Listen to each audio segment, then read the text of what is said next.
They told you to skip the latte. They told you to clip the coupons. They told you that if you just suffered enough today, you'd be free tomorrow.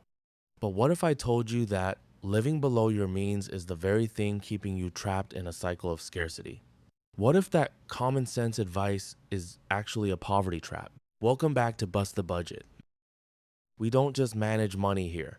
We shatter the myths that hold your potential hostage. Today, we're taking a sledgehammer to the most sacred rule in personal finance: live below your means.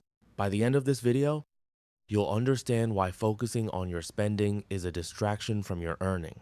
And you'll have a 3-step blueprint to stop shrinking your life and start expanding your world. When you focus entirely on living below your means, you are playing defense.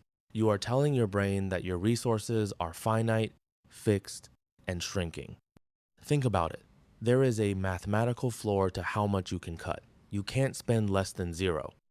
If you earn $3,000 a month and spend $2,500, the absolute maximum you can save is $500.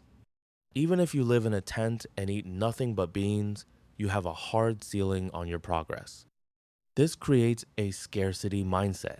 You spend your mental energy worrying about $5 expenses instead of $5,000 opportunities. You become an expert at shrinking your needs rather than an expert at growing your value. Saving is important, but you cannot save your way to true financial freedom if your means are too small to begin with. The wealthy don't focus on living below their means. They focus on expanding their means. Instead of asking, how can I afford this less?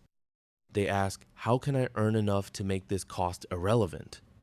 Imagine if the energy you spent searching for discount codes was redirected into mastering a high-income skill, starting a side venture, or learning how to invest in cash-flowing assets.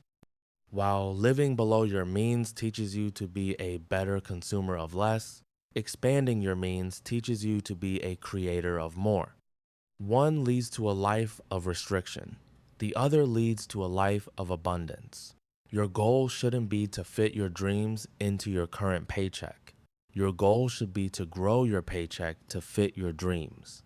Let's look at the success stories that actually move the needle. Did the greats of our time get there by being the best budgeters? No.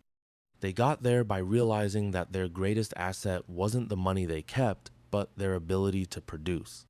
When you stop obsessing over the rainy day and start investing in your sunny day potential, everything changes. This doesn't mean you should spend recklessly. It means you stop making saving your primary financial identity. Successful people treat their income like a tool, not a trophy, to be hidden away in a low-interest savings account that loses value to inflation every single day. So, how do you break the live below your means trap?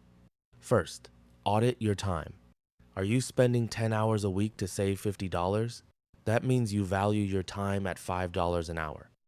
Stop it. Second, invest in yourself. The best ROI you will ever get isn't in the stock market. It's in your own head. Buy the book, take the course, attend the seminar. Third, focus on leverage. Find ways to decouple your time from your income. Whether it's through digital products, investing, or building a business, you need systems that work while you sleep. If you're ready to stop playing small and start busting the myths that keep the middle class stuck, hit that subscribe button and join the Bust the Budget community. Your means are not a fixed border. They are a starting point. Stop shrinking your life to fit your budget and start building a life that budgets can't contain.